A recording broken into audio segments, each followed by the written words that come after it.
As a civil engineer with a structural background, making steel was not something in my technical area of expertise.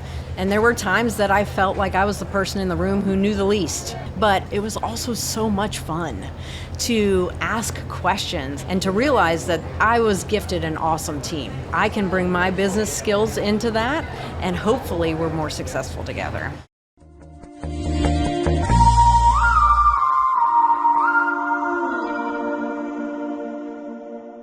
Hello, I'm Karen Horting, Executive Director and CEO of the Society of Women Engineers. Welcome to Diverse, a SWE podcast. We're recording live at We25 in our Diverse podcast studio, right here at SWE's annual conference in New Orleans. The energy here at the conference has been amazing, so I am so excited to be joined today by Johanna Threm, Vice President and General Manager at Nucor, to talk about leadership, opportunity, and what it's like to build a career in the steel industry. I actually had an amazing opportunity a few months back to visit one of Nucor's mills in Arkansas, and I had a fantastic time. I didn't know what to expect, but the people I met, the commitment to safety and to delivering an excellent product were just incredible. I left excited about Nucor as a partner and the U.S. steel industry overall. So Johanna, thank you so much for being here. Thank you to Nucor for sponsoring this episode, and welcome to Diverse. Thank you so much, Karen. It's great to be here amongst all of this energy, like you said, and I'm so glad to hear that you had a good day that day in May that we went to Arkansas to the steel mill, because I had a great day too. It was so much fun, and I just can't wait to hear about your career. So obviously when you were starting out, there weren't a lot of women in the field. So to get us started, can you introduce yourself and share what first drew you to the field and what gave you the confidence to pursue it? Yeah, absolutely. So I'll tell you a little bit about myself. Again, Johanna Threm, and I work for Nucor. But I started out as a civil engineer. And when I was in civil engineering school, I thought, I'm going to design buildings and bridges for my whole life. That was it. Later on, I got interested in leadership, and I went back and did my master's in business and got the opportunity to come to Nucor. I started at Nucor as a manager level in northern Indiana at one of our pre-engineered metal buildings divisions, because that was the industry I was working in before. I did several manager jobs there, and then I got the opportunity to be a general manager. Nucor is very decentralized, so each location is run as its own profit and loss center. So I was the general manager of the building systems plant in Waterloo, Indiana, and then got the opportunity to be the general manager of our Volcraft plant, also in Indiana. They make joist and deck for commercial construction. And 5 years ago, moved to Nucor Steel, Nebraska, where we make special quality bar. And that was a complete departure in my career. But you asked me what got me interested in engineering and STEM, and I really think people get interested in what they see and know and start to enjoy. For me, I had great role models. My mom was a math teacher with her biochemistry degree. My dad was an engineer, and I saw these two people who I could really relate to succeeding in STEM. So it never crossed my mind that I couldn't also be successful in STEM. And I try to pay that forward. I'm over the moon excited to tell you that my daughter is here at conference this week. She's a second-year engineering student at Ohio State University. My husband David has his PhD in computer science. I have twin boys that are very involved with our Nucor robotics team. And I hope that my kids and other kids see people they can relate to succeeding in STEM, and that just opens up the pathway for others. Yeah. Well, we talked about that a little bit yesterday when we had an opportunity to sit down, the whole idea of see it to be it. And I think you are a fantastic example of someone that is willing to be out there and be a role model, because if we don't have those role models, women won't know that there are opportunities for them in industries like the one you're in. Absolutely. So what drew you to the steel industry? You thought you'd be designing bridges and things your whole career, and now here you are running a steel mill. Yeah, I don't know that I could say something drew me there as much as I could say I stumbled onto it. So I spent 10 years of my career designing primarily pre-engineered metal buildings. I got the opportunity to come to Nucor in 2007, and that's when I feel like the world of steel opened up to me. There was much more that you could do with your engineering skills than just designing buildings, bridges, those kind of things. And I think engineering is one of those skills that's translatable. Even though you might be a mechanical or an electrical engineer, at heart we're all problem solvers. We all like to mull things over and tinker with them and try to find a better way. And so I didn't really realize how much of opportunity was available at Nucor until I got there, but it's just opened up my world big. I was just surprised when I went and did my visit at the mill, the precision and the technology that's involved in producing steel and what you all do. And so I can imagine as an engineer, having access to that kind of technology is pretty exciting. It's fun. It's really fun because you're right. We do produce a huge volume of product that has to be held to very high quality standards.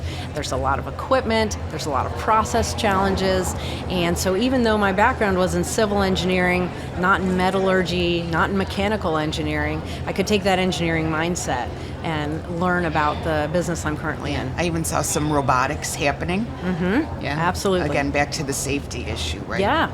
Right, wherever we can use robots and get people away from a potentially unsafe situation, we're looking into those. And we've had huge success with robots. Very cool. Very cool.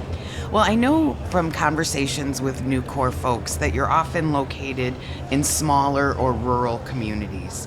So what's life like in Norfolk, Nebraska? And what do you enjoy most about being part of that community? So that is always what people think about when they think about Nucor. Our founder, Ken Iverson, located that steel mill in Norfolk, Nebraska in 1973. We were there because the Volcraft division was located there some years earlier. And the rumor is that Ken would drive until he lost radio signal. And when he lost the radio signal, that's where he would say it was the place to locate. But we've really grown beyond that now. We are the largest steel and steel products producer in the United States, and we've got 300 locations across 41 different states and all sorts of communities. So we have locations in Seattle and Los Angeles and Charlotte, as well as Norfolk, Nebraska, which is relatively rural, and some mid-sized cities like Fort Wayne, Indiana. And we also make more than steel. You know, just in Norfolk, Nebraska, we have 4 divisions of Nucor. The bar mill that I work at, but also Volcraft, Nebraska, that makes joists and deck. We've got a cold finish plant that takes steel bars and cold finishes them for other product applications. And we have the Nucor Detailing Center, which is largely engineers and detailers that do design and 3D modeling. And so if you come to Nucor, you can come to any one of a dozen different types of businesses all across the United States in one of these 300 communities and find your fit. It's interesting though, when we moved to Norfolk, it's the smallest place we've ever lived, and we weren't really sure what we were going to find. But I think another great thing about moving is it brings resilience to you and your family, and it opens up the area of opportunity. I want my kids to know that the opportunity is bigger than just their hometown. And so I wasn't sure exactly what life was going to be like in Norfolk, Nebraska, and one of the things that really thrilled me was the arts community there. It's not something I expected in relatively small town Nebraska, but the band, the orchestra, the theater community there, the arts community has been awesome and welcoming, and we love to take advantage of all of that.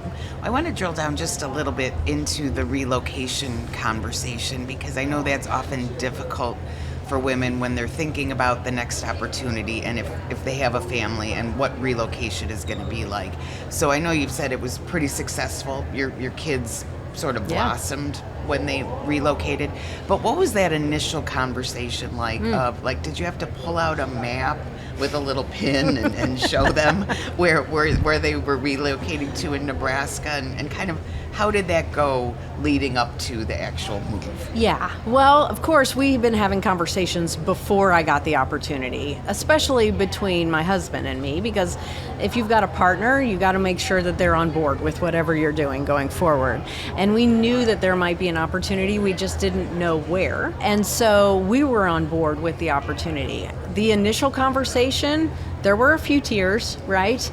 And you have to remember too, I moved in 2020, which was the middle of COVID, so school was kind of strange at that point in time, and we weren't sure how we were going to make it work. But again, my kids came back to me very quickly afterwards and said, you know, Mom, this will be what we make of it. If we decide we're going to be happy, if we decide we're going to make new friends and we're going to enjoy this new environment, it's going to be fine. And so, yes, it can be a difficult conversation. I would say don't wait until you have the opportunity to have the conversation. Start having those conversations ahead of time. But now they remember moving, right? And so when it came time to choose a college for my daughter to go across the country, wasn't as difficult as it might have been had we never moved. Well, you even said she's here looking for internship opportunities, and she's open to wherever. Anywhere. Because she's like, I've already done it, and I know I can do it. Yeah. And so much more opportunity when you don't limit yourself geographically. I agree. As somebody who's moved quite a bit in their career, it's scary the first 2 weeks, and then you start to figure it out. Yes. You find the grocery store, you find the bank, everybody's okay. Yeah, you find somewhere to get your hair done and all the things, Yes. and Yes. it works out. So you've worked your way up to a leadership role. Can you share an example of a time in your career when you took a risk? I think we've covered a few already, but really stepped outside your comfort zone. Yeah, absolutely. I think every move I've made in my career has been a risk. And I think that's something that all of us should understand and be willing to bet on ourselves. Because if you're not going outside your comfort zone, you're not growing. So the biggest risk that I took was really coming to the steel mill 5 years ago. Moving my family to a different type of community, farthest west I've ever lived. We moved in the middle of COVID. But on top of that, as a civil engineer with a structural background, making steel was not something in my technical area of expertise. And there were times that I felt like I was the person in the room who knew the least, for sure. But again, going back to that engineering mindset and being problem solvers, it was also so much fun to ask questions and to have people show me what they're doing and why they're doing it and why that piece of equipment needs to work a certain way, and just be able to ask all the questions. And to realize that those people at the steel mill, I was gifted an awesome team. They know what they're doing, right? And I can bring my business skills into that, and hopefully we're more successful together. Well, I think that's one of the hard parts of leadership, is learning that you don't always have to be the subject matter expert in the room, right? Mm-hmm. That you can surround yourself with people who are subject matter experts, and you're kind of the coach, pulling them in and out as they're needed, rather than, I have to know everything myself. I call them my trusted advisors. If there's something going on with a piece of equipment in the roll mill, I certainly don't know the most about it. The people who operate that piece of equipment, the people who maintain that piece of equipment, they've got to be my trusted advisors. I can help on the business side of things, right? And I'm going to ask some questions, but I have to have that area of expertise. And you're right, it's a different level of leadership when it's not your technical area of expertise. And it allows you to build a great team and to do more for moving the business forward. And to trust them. Absolutely, you have to trust them. Yeah. So you've spent a bit of time now in the steel industry. How have you seen it change for women? Boy, I've seen it change in a lot of ways. We have women not just in leadership roles or professional roles like engineers, but we have women who are electricians, they are crane operators, they're in other skilled trades. And I think that as more women take on those opportunities, they're going to bring more women behind them. So one of my friends at Nucor said she loves that lift as you climb mentality. And I really like that phrase, lift as you climb. So I'm hoping that every time a woman takes an operator job in a crane, there's 5 women who are looking at her and saying, yeah, I think I could do that too. Well, that was my experience certainly when I came to the mill, and I think what probably surprised me the most was just how I saw women in so many different roles and how they were part of the team. And there was just this commitment to, we're all here to do our best work. We're all here to support each other. We're here to, do everything we can to have the best product for the customer and to do it safely. And just to see women in metallurgist roles and in production roles and working in the pulpits and all the things was just fantastic. And so I was like, no, this is an industry where there's opportunities for women. Absolutely, yes. Regardless of your skill set or where your location is, there is opportunity. Well, it's always such a joy to be with you and your Nucor colleagues. I feel like I've had a smile the whole time we've been recording this podcast, just as I feel like I always have a smile when I'm with your team. But as we wrap up, what would you say to young engineers who are out there listening? Maybe they're just starting their careers or they're, early in their career and thinking about what's my next opportunity. What would you say to them about the steel industry and Nucor? I would say what I already said to you, and what I do say is that there's a place for you. Whatever you perceive that being, geographically or whatever type of technology, there's a place for you. And I think what really shows that is a little story I'd like to tell you. So at Nucor Steel Nebraska and the other Nebraska divisions, like I was saying earlier, we sponsor some youth robotics teams, and my twin boys are part of the youth robotics team, and there are some young women on the team. And one night, one of my boys came home and they said, "Mom, Shaylee wants your job." And I was over the moon, like so excited to hear that a 17-year-old woman was interested in my job. So the next time I saw Shaylee, I was like, "Shaylee, I hear you want my job." And she was a little embarrassed, right, of course. But I made sure that we brought her into Nucor. We did this kind of round robin situation where she sat with all the different engineering disciplines to see what they do. Her and I spent an hour together talking about what I do as general manager. She talked to me about some of the challenges she's had in some leadership roles that she's had. And it just gets better and better, because those young women, right? If there are 5 women like Shaylee who look at me and want my job, which again, I'm thrilled, because in 20 years, I'm not gonna want this same job. I hope Shaylee has it. They're gonna pull up that seat to the table. And so what I would tell all the young people here looking for opportunities is pull up a chair, ask some questions, engage, be open-minded, because every time we do that, we just widen the path for the next generation. Yeah. And to give it a try, Yeah. right? Like you said, wherever you might start today at Nucor is not where you're going to finish.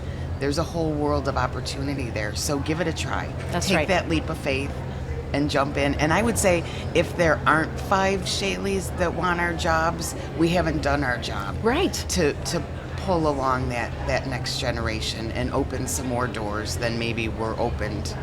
For us. Yeah, for us. Absolutely. Well, it's been a pleasure, as I knew it would be. I hope you enjoyed it as much as I did. I want to thank Johanna Threm, Vice President and General Manager at Nucor, for being here today, and I hope you will stay connected with SWE, because we've enjoyed having you, and I hope you've enjoyed it as much. We have enjoyed it as well. Thank you so much for having me, Karen. And if you want to learn more about internship and career opportunities at Nucor, you can visit nucor.com/careers, and be sure to follow them on LinkedIn, Instagram, or Facebook to get all the latest updates. I'm Karen Horting, live at We 25, and from all of us at SWE, thanks for listening.